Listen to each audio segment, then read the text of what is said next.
Buenas tardes, mi nombre es Jesús Silva y soy integrante de la sección SAIA en la materia de redacción jurídica. En esta pequeña ponencia se va a estar estableciendo lo que son los argumentos jurídicos, cómo es el procedimiento para darse una redacción correcta en base a los argumentos jurídicos que se establecen dentro del mismo.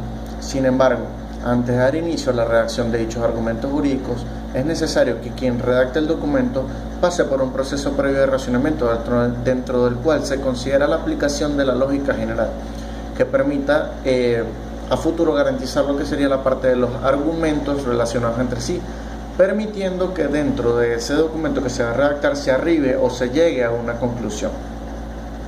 Como regla general de la aplicación de la lógica, el razonamiento de los abogados viene establecido con un modelo, innovador de raciocinio. Este modelo se denomina silogismo jurídico, al que ya se ha hecho referencia anteriormente, y se compone de dos premisas, la premisa mayor y la premisa menor. Dado el conocimiento de lo que es este silogismo jurídico, podemos compararlo con lo que es el silogismo aristotélico, el cual de la misma forma te da una premisa mayor y una premisa menor. Sin embargo, dentro del silogismo jurídico varía su contenido, es decir, que el contenido que se establezca dentro de este silogismo y la aplicación del racionamiento previo debe ser netamente basado en contenido jurídico, como su mismo nombre lo indica.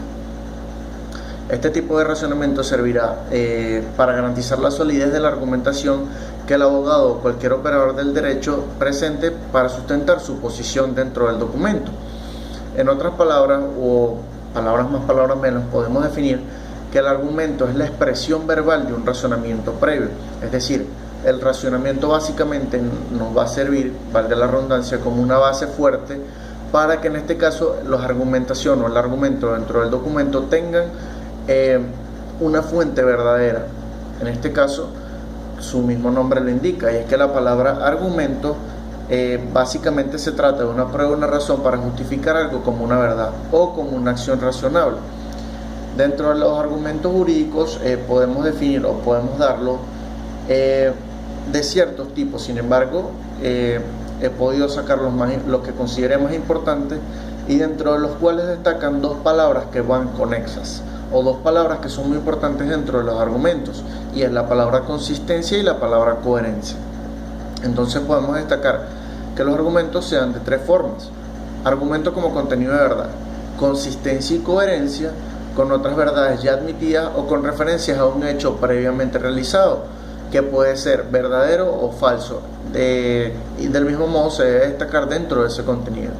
Como esquema lógico formal, consistencia y coherencia con un sistema que no admite contradicción, y es decir, como su mismo nombre nos lo indica, es un esquema lógico formal que el mismo, por ser lógico, no nos va a admitir alguna contradicción.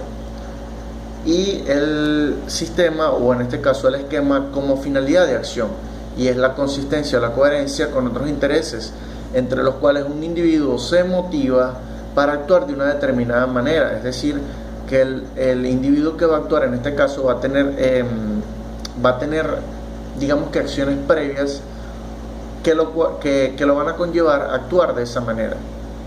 Es por ello que nosotros podemos destacar que el argumento jurídico del abogado o de cualquier persona que redacte en este caso el documento debe ser convincente. ¿Y cómo definimos nosotros la palabra convincente? Esto es una acción o efecto que convence, como su mismo nombre lo indica, que agrada o satisface a las masas.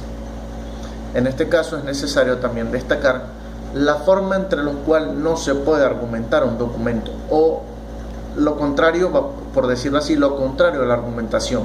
En este caso podemos destacar la falacia y el paralogismo.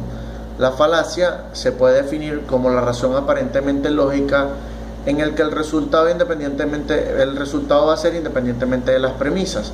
En sentido estricto, una falacia lógica es la aplicación incorrecta de un principio válido de la lógica. Con esto podemos definir, o dando nuestras propias palabras sobre lo que es la falacia, es un argumento que parece válido pero realmente no lo es.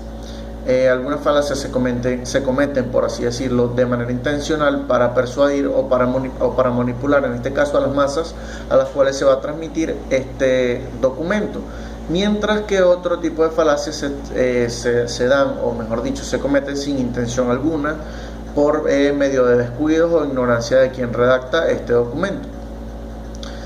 inmediatamente pasamos a lo que es el paralogismo, y es que este es un argumento o razonamiento falso que se plantea sin una voluntad de engaño y que tiene la forma de un silogismo.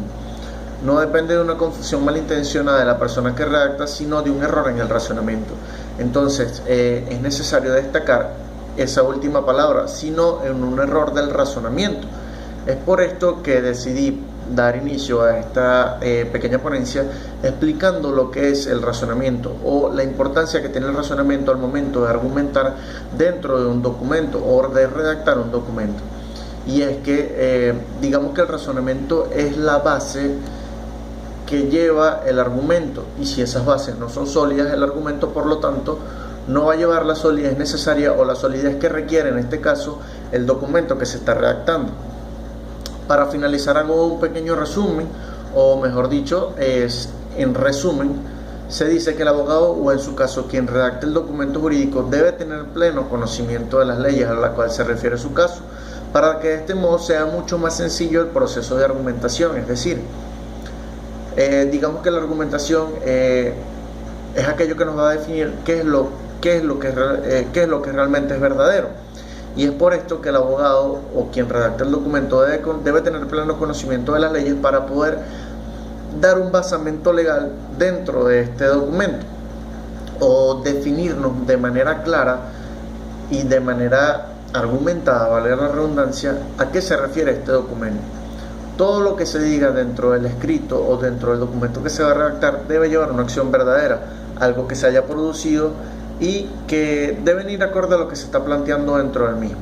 Es decir, que todas aquellas acciones y todos aquellos argumentos que se planteen deben ir acorde a lo que se va a referir o a lo que se refiere, en este caso, el documento que se va a redactar. Eso ha sido toda la ponencia.